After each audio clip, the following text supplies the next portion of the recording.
Bonjour tout le monde, ici Karamoum. Aujourd'hui, on se retrouve pour une toute nouvelle vidéo par rapport aux nouveautés qui sont apparues depuis ce qui a été annoncé depuis le live d'anniversaire à la PAX East qui s'est déroulé le 9 mai pour fêter les 9 ans du jeu. Je sais que je ne suis pas le premier et je ne serai pas le dernier à faire une vidéo sur le sujet. Moi-même, là, présentement, je suis saturée de vidéos qui parlent juste de Springtrap, qui arrivent dans des BD, des nouveautés qui s'en viennent. Puis je suis vraiment tannée de tout ça, d'en entendre parler. Euh, mais je souhaitais aussi donner mon point de vue par rapport à ce qui s'en vient. Euh, à toutes les nouveautés qui s'en viennent, puis qu'au final, de l'avenir du jeu par rapport à tout ça. Euh, c'est effectivement pas la première vidéo que vous devez regarder par rapport à ça, puis peut-être même qu'il n'y aura pas grand monde. Fait que je vous dis merci pour ceux-là qui checkent mes vidéos, puis qui vont regarder celle-là en particulier parce que il y aura pas grand monde. Tout simplement parce qu'il y a trop de monde déjà qui en ont parlé. Puis beaucoup de monde a déjà vu le live, même si beaucoup ne savent pas parler anglais. Euh, Aujourd'hui, je vais vous en parler. Je vais vous parler de la roadmap qu'on a vue, des nouveautés, de Springtrap, de FNAF qui s'en vient dans des BD. Puis on va commencer tout de suite par ce qu'ils ont annoncé pendant le live, de quoi ils allaient parler. Ils ont parlé de la roadmap. Ils ont starté avec ça. D'ailleurs, je vais vous la montrer maintenant. Euh, on a, en tout premier lieu, justement, en juin, on a le nouveau killer, le chapitre de licence qui s'en vient, qui est évidemment FNAF, que je vais vous parler plus tard. Mais on a aussi une nouvelle map, la map de la pizzeria, que je vais aussi vous montrer avec des images. Euh, Franchement, ce chapitre-là, on l'attend depuis très longtemps. Ça, je le sais. Le gros problème, je vais en parler plus tard, mais il y a un énorme problème qui s'en vient avec ça. Puis je suis pas sûre. Ensuite, en juillet, on a un chapitre de licence qui, avec deux survivants qui risque fortement, d'après les indices que Behavior nous ont laissés, puis d'après plusieurs leaks, ce serait The Walking Dead qui arriverait sur des BD avec deux nouveaux survivants qui seraient genre. J'ai pas tant écouté la série que ça, mais je sais que c'est les deux souvent principaux. Ensuite, en septembre, on a un chapitre original, donc un nouveau killer et un nouveau survivant. Euh, Ce chapitre-là, ils l'ont dit, il va être équivalent, voire plus effrayant et dérangeant que All Things Wicked. D'ailleurs, il est aussi inspiré du folklore, sauf que c'est le folklore asiatique et tout ce côté-là, un peu comme l'Oni puis la spirit. Euh, je trouve qu'ils ont fait un peu le tour de ça. Je pense que c'est ça en tout cas qu'ils ont dit, mais je sais que c'est par rapport à une certaine mythologie. Euh, ouais. Pardon. C'est vraiment fait à l'impro, là. Franchement, j'ai pris quelques notes, puis j'ai dit un peu ce que j'ai. Mais ça vient du folklore, mais je suis plus sûre si c'est vraiment asiatique, mais en tout cas, on va voir ce qu'ils vont faire. Franchement, ce que j'ai juste hâte, c'est de voir l'effrayant dans ce côté-là, parce qu'ils ont dit justement que ça allait être équivalent, voire plus effrayant qu'All Things Wicked, avec l'inconnu puis Sable Ward. J'ai hâte de voir ce qu'ils vont faire. Ensuite, on a les riffs, tout ça, c'est pas important. Un chapitre de licence encore, avec un nouveau killer puis deux nouveaux survivants. Ça fait un très gros chapitre. Les seules fois où on a eu ce genre de chapitre-là, ça a été avec Resident Evil. Le problème de tout ça, c'est que beaucoup pensent que c'est encore un chapitre de Resident Evil. Il y a beaucoup encore de monstres, de killers qui pourraient rajouter encore plein de survivants. Mais j'espère que c'est pas ça. Du plus profond de mon âme, j'espère que c'est pas encore ça. Parce que le problème, c'est qu'on en a déjà trop. On a l'équivalent de 4 killers parce qu'on a des skill edge. Puis on a genre au moins 4 5 sur, voire encore plus que ça, là, une bonne poignée. Euh, avec les skill edge puis tout. Franchement, on a trop de Resident Evil dans le jeu. On pourrait presque appeler ça un Resident Evil genre Custom Night, comme dans Ultimate Custom Night avec FNAF. Tu sais, c'est pratiquement ça. T'as, t'as plein de persos de Resident Evil, ça n'a pas rapport. Ensuite, encore une nouvelle Rift. Et pour le mois de mars, on a un chapitre original des BD qui n'est qu'un survivant, mais avec un nouveau reel. Un realm, pour ceux qui ne savent pas, c'est pas comme une map. Là. Vraiment, c'est littéralement un nouveau royaume de l'entité qui est apparu. Souvent, ça amène du nouveau lore parce que tu ne peux pas ramener un realm de l'entité euh, sans y, euh, sans y implanter du lore. Tu peux pas ramener ça simplement de même. Fait que ça apporte aussi une nouvelle offrande de map qui, franchement, risque d'être très peu utilisée parce que le monde n'aime pas ça. Mais en tout cas, pourquoi pas? Je pense que la dernière fois qu'il y a eu un realm, ça devait être l'île Flétrie, si je me trompe pas. Je ne m'avancerai pas plus là-dedans, mais je sais que ça fait vraiment un sacré bout qu'on n'a pas eu de nouveau realm. Fait qu'on a hâte à ça. D'ailleurs, de janvier 2026 à juin 2026, Bevior l'a annoncé, ils ne sortiront pas de nouveaux killers. Parce qu'ils veulent se concentrer sur la qualité de vie, qui est le deuxième truc qu'ils nous ont parlé dans le live. C'est la deuxième affaire qu'ils ont annoncé. La mise à jour de la qualité de vie va être améliorée. Ils vont encore travailler dessus. D'ailleurs, en juin, ils nous ont placé une image pour le mois de juin. La voici. C'est toutes les nouveautés qui sont encore supposées arriver pour le mois de juin. Fait qu'on a les gamma settings, surtout pour console parce que c'est plus difficile de monter la luminosité dans ce cas-là. On a la prévention du go next, donc de partir de la game en essayant de se décrocher puis en ratant ses tests d'habilité sur le hook. On a la prévention du body block puis le fait de se cacher, fait que c'est avec les nouveaux corbeaux. Donc, quand tu as un corbeau, tu te fais directement révéler ta position, puis quand tu as 3 corbeaux, tu deviens transparent. Un peu à la manière d'un Myers qui est en train de stalk. Fait que tu le traverses. Ensuite, on a les règles de spawn qui font qu'aujourd'hui, tu spawns de manière très aléatoire. Fait que tu peux autant spawn proche de tes alliés que extrêmement loin. Sauf qu'on va tout être à l'opposé du killer. À ce moment-là, le killer il est très désavantagé par le fait d'avoir les survs qui sont séparés. Parce que le but en tant que survivant des game, c'est de se séparer au maximum. Comme ça, vous mettez de la pression sur un maximum de générateurs. Ce qu'on peut faire, c'est mettre littéralement la pression sur 4 générateurs différents, le plus éloigné possible. Puis le killer, il va en perdre au moins 1 ou 2 dans sa première chase. Franchement, c'est obligatoire. Fait que le fait qu'en plus les linceuils de killer fassent séparer les survs, c'est vraiment inutile. C'est un problème depuis longtemps là, qui n'a pas été retiré. Mais là, il change tout. Aujourd'hui, après, quand ça va arriver, tu vas spawn seulement à 10 mètres de chacun de tes coéquipiers, maximum. Sur le même étage, il y a des étages. Fait qu'à ce moment-là, on va tout être ensemble. En tant que survivant, les linceurs vont avoir l'effet inverse et en killer aussi. Fait que les linceurs en sur vont faire que vous allez spawn de manière séparée, donc le plus loin possible de chacun. Et en tant que killer, le but pour eux, ça va être qu'ils soient proches ou alors plus proches du killer. Je suppose que c'est ce qu'ils vont faire. Ensuite, on a le balancing des offrandes de map. Maintenant, ils vont être cachés. Puis, ça va seulement être un 20% qui ne sera pas cumulable. Aujourd'hui, mettre une offrande de map, ça augmente de 90 à 99% des chances d'obtenir la map. Avec la mise à jour, ça va être un 20%. Et peu importe le nombre d'offrandes de la même map, ce sera toujours 20%. Ça n'augmentera pas plus que ça. Après moi, ça va sortir avec le chapitre de FNAF. Et c'est pour ça qu'ils ont décidé de sortir des queues spéciales pour justement avec les maps. Parce que oui, on va pouvoir avoir une queue spéciale. Ça, j'en parlerai plus tard. Mais justement, ils changent les maps, les offrandes de maps. Puis c'est seulement 20%. Ça va être caché. Fait que ça va donner de nouvelles offrandes secrètes. À ce moment-là, les inseuils puis les moris vont être un peu mieux cachés, même si ça ne changera pas grand-chose, à mon avis. L'amélioration des bots. Ça, on l'attend depuis longtemps. Là. Genre, en killer, surtout, ils sont ben trop cheat.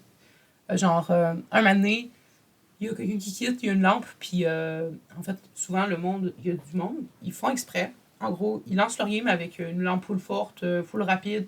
Ils prennent des perks qui sont utilisables facilement par des bots, puis ils quittent tout de suite en arrivant.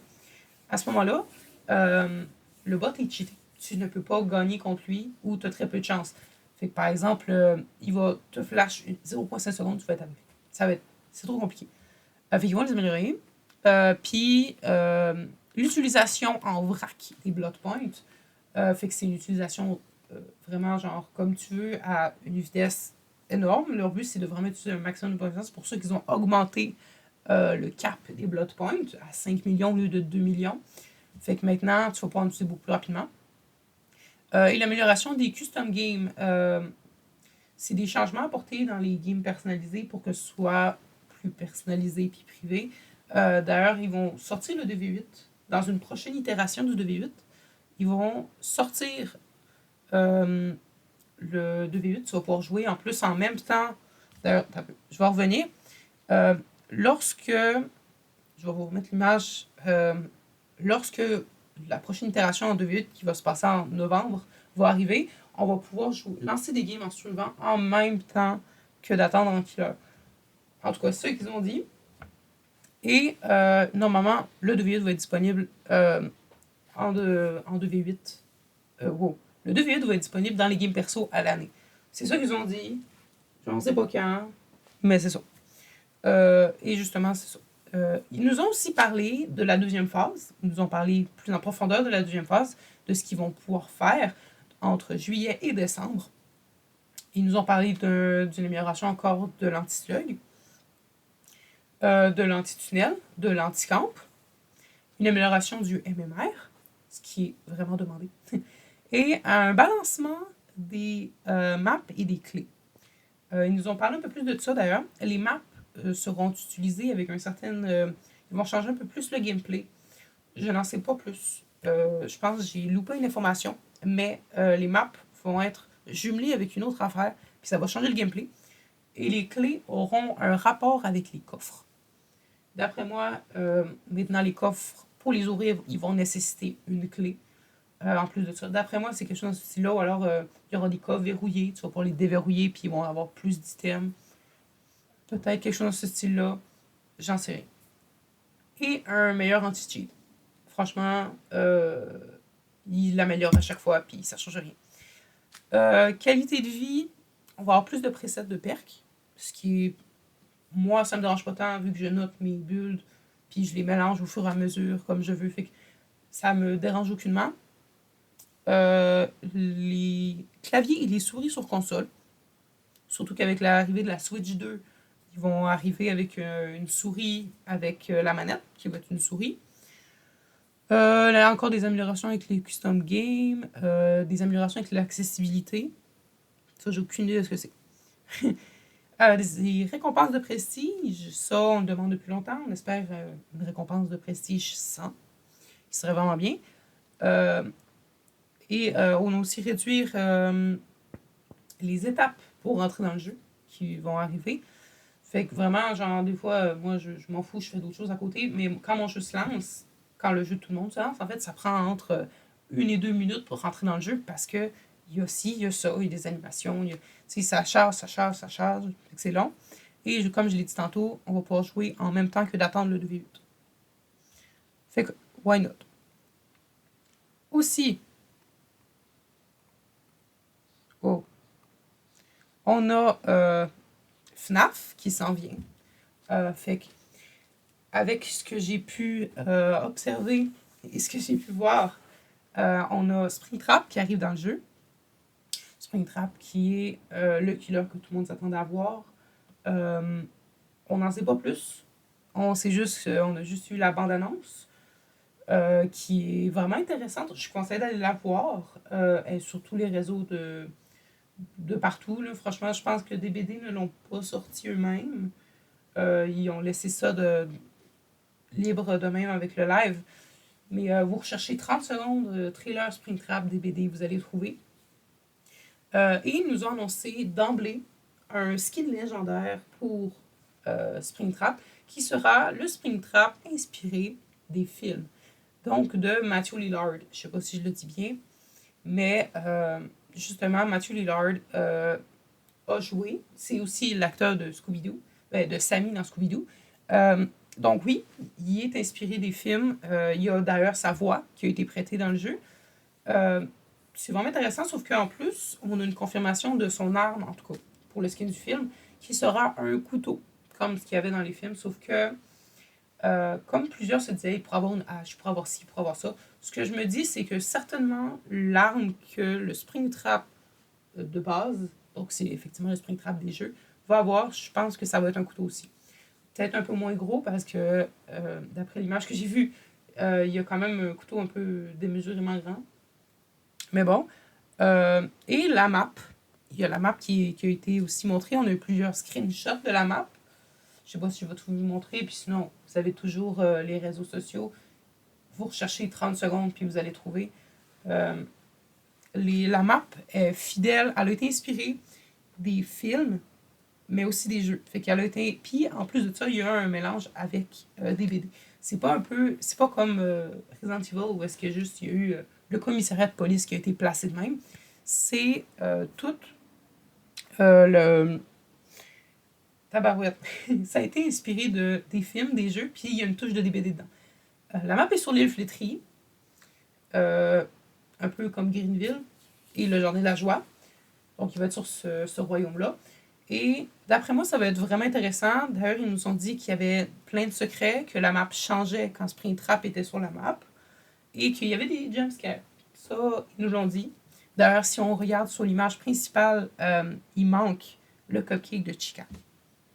Fait que c'est juste, il doit être caché quelque part ou il doit avoir de quoi avec Springtrap.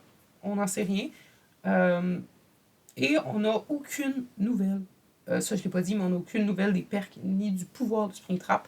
Il n'y a rien qui a leak. En tout cas, j'ai vu qu'il y avait des affaires soi-disant qui a leak. Je n'ai pas voulu checker. Parce que je ne veux pas me faire spoil tout court. J'espère que c'est pas vrai parce qu'on est si proche d'un chapitre qui n'aura jamais été leak. Parce que, le chapitre de licence, parce que tous les chapitres de licence ont déjà été leak une fois. Là. Genre, franchement, à chaque fois, en tout cas les plus récents, depuis que je suis sur le jeu, à chaque fois qu'il y a un chapitre de licence qui s'en vient, on dirait que tout le monde le sait. Puis on dirait que tous les leaks le disent. Fait que, juste, je suis un peu tannée de ça. On a aussi les collections qui s'en viennent. On a, ils l'ont dit, c'était Upcoming Collections. On a la plus grosse collection qui a été annoncée, c'est The Witcher. The Witcher arrive sur le jeu le 3 juin lors du Chaos Shuffle. Why not? Franchement, je me serais peut-être plutôt attendu à un chapitre de leur part. Parce que franchement, il y a beaucoup de surf, il y a beaucoup de contenu là-dessus. Même si j'aurais mal vu un killer, de souvent comme ce qui a été annoncé sur la roadmap en juillet aurait été intéressant. Mais why not? Donc, on a 2 skins légendaires. Donc, un pour l'artiste, qui est un Lichen. En tout cas, c'est le nom anglais qui a été donné. Et on a Vittorio en Gérald de Rive. Franchement, je vais le même, pratiquement assurément. J'ai hâte de pouvoir jouer Gérald. J'ai écouté la série sur Netflix. Je n'ai pas joué au jeu. Mais la série sur Netflix, je l'ai vraiment adorée. Je pense que je ne l'ai jamais fini, en fait. Mais c'était vraiment bon. Fait franchement, il n'y a pas de mal à ce que The Witcher soit là. Puis surtout que, pour ceux qui disent que ça va pas dans l'univers de DBD, faut quand même se dire que il y a beaucoup de choses dans The Witcher qui est gore. Franchement, puis d'après moi, ça va sa place dans DBD, au moins pour une collection. Ensuite, on a Michaela en Triss. On a Ciri avec Sable. On a le Chevalier en Eredin. Et on a Kate en Yennefer. Franchement, il y a juste Vittorio, juste les 2 skinlets qui sont corrects, d'après moi. Je ne suis pas d'accord avec le choix des survivants pour les autres skins. Yennefer en Kate. Kate a ben trop de skins. Ciri en Sable. Sable est ben trop populaire, ben trop de skins en trop peu de temps. Elle a juste un tout petit peu plus d'un an dans le jeu, là. Puis elle a déjà plus de skins que beaucoup de survivants qui sont là depuis bien plus longtemps. Puis Michaela en Triss. Michaela en Triss. Franchement, elle est affreuse. Je ne l'aime pas. Et Chevalier en Eredin, j'aime pas Chevalier tout court. Puis je trouve que Eredin, il change pas tant le Chevalier. Il change pas tant le Chevalier, là, je trouve. En tout cas. D'ailleurs, on a une deuxième collaboration qui s'en vient avec Bullet Brothers. Je sais pas si je le dis bien non plus. Je suis pas bon là-dedans. Mais on a un skin pour l'Antress et un skin pour l'artiste qui sont magnifiques. Le skin de l'Antress est vraiment beau, même si je ne l'achèterais pas. Et le skin de l'artiste, qui c'est littéralement les Bullet Brothers, vous pouviez pas ne pas faire des mains en encre. Genre, franchement, là, why not les chiennes? Parce que oui, le skin de l'artiste légendaire avec The Witcher a les mains en encre. j'ai jamais vu le perso, le chêne, ou alors je m'en rappelle pas, mais je penserais pas qu'il y a des mains en encre. Tu sais, pourquoi faire ça? Puis encore plus avec les Bullet Brothers, juste faites-y des gants, faites-y ici. Je sais pas, vous pouviez pas juste faire qu'il pointe avec son doigt, qu'il crie, je sais pas. Mais pourquoi il fait des mains en encre tout le temps, tout ces skins en nom? Ouais, why? En tout cas. Fait qu'on a cette collection-là, les Bullet Brothers, puis ils nous en ont aussi une dernière chose, qui est Choose Your Own Chapter. Je sais pas si vous connaissez le concept des livres d'aventure propres, où est-ce que tu choisis ton chemin, où est-ce que tu vas à la page qu'il faut, puis que là, tu relis, puis là, tu vas à une autre page pour faire un autre choix. Si tu meurs, tu retournes avant pour tricher un petit peu. Parce que j'ai un livre de ce style-là, puis si tu meurs, tu recommences tout au complet. Des fois, j'avais pas le goût, fait que juste retourner à la page d'avant. En tout cas. Franchement, ça a l'air intéressant parce que en gros, ce qu'ils vont faire, c'est qu'ils vont me donner une page de texte en anglais et en français parce qu'il y a le compte FR de DVD d'ailleurs qui est revenu. Franchement, il est revenu en demain, puis il poste plein d'affaires. C'est pas du Google Traduction, c'est vraiment bien traduit. Franchement, pourquoi pas? Là? Franchement, ils font vraiment bien leur job. Ils ont décidé de revenir. Mais en gros, ils vont nous sortir un texte. On doit le lire. Puis à la fin, on a un choix à faire entre 2, 3, voire 4 des fois. Puis la communauté va voter. Le truc que j'ai peur, c'est vraiment que ils vont vraiment. La communauté va surtout se fier à la beauté du skin, puis du surf, puis du killer. Ils vont pas se fier à l'originalité du killer. Genre, il y a beaucoup de personnes qui aiment pas Uno à cause de son style. Moi, je l'adore parce qu'il est horrifique. Mais il y a beaucoup de personnes qui aiment pas. Il y a plein de surf qui sont pas joués parce que soi-disant, ils sont laids. Mais tout le monde a ses goûts. Mais en tout cas, ça, c'est un coup de débat. Mais ouais, donc on choisit, on vote, puis tout. Puis au fur et à mesure, on va créer le gameplay, on va créer le killer avec son pouvoir, ses compétences. On va tout créer ça. Et puis bien, on crée on va dire un parachute parce que j'ai pas le mot. Mais le deuxième choix de chacun des votes va être suivi. Il va créer, en gros, chaque fois que la deuxième place d'un vote va se fusionner avec l'autre, puis ça va créer 2 lignes. À la fin, on va pouvoir choisir entre les 2 chapitres qu'on aura créés, ou alors même entre-temps, on peut se décider à changer d'histoire principale, on va dire, parce que l'autre, c'est comme l'histoire secondaire qui se suit. Fait qu'on peut changer à tout moment si on préfère l'autre. Why not? C'est à peu près tout ce qu'ils nous ont dit. Mais là, je vais vous parler des gros problèmes qui s'en viennent, d'après moi, parce qu'ils ont fait. Déjà, FNAF, je suis vraiment content. C'est malade, je l'attends depuis full longtemps. J'ai hâte de pouvoir jouer Springtrap, que ce soit dans la peau de Matthew Lillard ou simplement dans celui-là des jeux. Le problème, c'est les serveurs. Si ne serait-ce que Tokyo Ghoul, qui est un animé qui est extrêmement populaire, a fait cracher 2 fois les serveurs du jeu. J'imagine pas quand FNAF va sortir comment le nombre de joueurs et déjà l'âge des joueurs, parce que on est tous d'accord, FNAF, c'est pas tant horrifique. FNAF, l'histoire est horrifique, est affreuse, est horrible, mais la communauté de FNAF est extrêmement jeune. En vérité, là, on s'en rend pas compte, mais Springtrap, là, c'est vraiment juste un cadavre qui se déplace dans un animatronique. C'est horrible. Mais vu que le jeu est soft en soi, parce qu'il montre pas vraiment ça, Scott Cawthon le sait. Il y a une communauté jeune ou d'adolescents qui peuvent être jusqu'à la vingtaine. Le truc, c'est que justement, à ce moment-là, on peut pas vraiment... parce qu'en plus, là, FNAF, DBD, c'est 18+, techniquement. Le truc, c'est qu'à ce moment-là, il y a quand même du monde qui joue en dessous, évidemment, supervisé par les adultes, et ci, et ça, et patata. Mais le public va rajeunir directement. Puis on va juste avoir des nouveaux joueurs pendant tout l'event d'anniversaire. Ça va être l'enfer. Le MMR, une chance qu'ils vont l'améliorer dans la phase 2. Mais présentement, on va être dans le marde à cause des serveurs qui vont crash, à cause des nouveaux joueurs qui s'en viennent qui vont être vraiment mauvais. Même si tout le monde doit apprendre, évidemment. Le truc, c'est qu'ils peuvent pas être avec des personnes plus mauvaises qu'eux. Puis le MMR est vraiment mal fait. En tout cas. Aussi, on a la communauté qui est extrêmement toxique. À ce que j'ai entendu, avant, j'étais vraiment un grand fan de FNAF, même si j'étais vraiment jeune, fait que j'étais pas vraiment dans les réseaux sociaux. Mais récemment, j'ai entendu dire, puis j'ai vu aussi des personnes réagir qui venaient de la communauté FNAF réagir en soi comme ah, Springtrap, il pourrait avoir ci ou ça comme pouvoir. Puis certains leur disent que c'est impossible en soi, parce que le jeu n'est pas fait de même. Puis genre, ils deviennent agressifs, puis là, genre, ils disent « Oh, mais on connaît pas ça, on connaît pas ci, on savait pas. » Puis genre, la communauté, finalement, va devenir toxique par eux. Déjà que des fois, ça va pas bien, bien, bien. Des fois, le slug, puis des affaires de même, le monde qui rage. Mais ça va être encore pire avec la communauté de FNAF. J'en ai rien contre eux. J'en ai rien contre vous, ceux-là qui aiment FNAF, ceux-là qui sont dans la commune FNAF. Mais franchement, il y a la plupart qui sont toxiques. Ça devient un problème. C'est à peu près ça. Franchement, ils nous ont annoncé en 1 heure de live parce qu'ils avaient, genre, entre des pauses faites par la PAX East.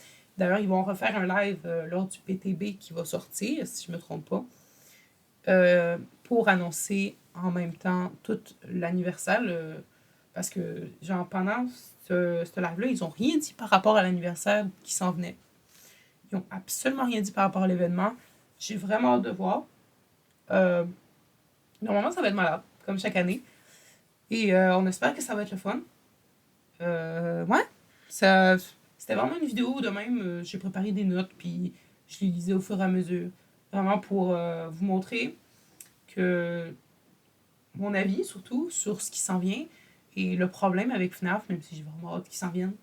La map aussi, j'ai hâte de l'explorer. D'ailleurs, ils vont sortir une queue pour juste aller sur cette map-là.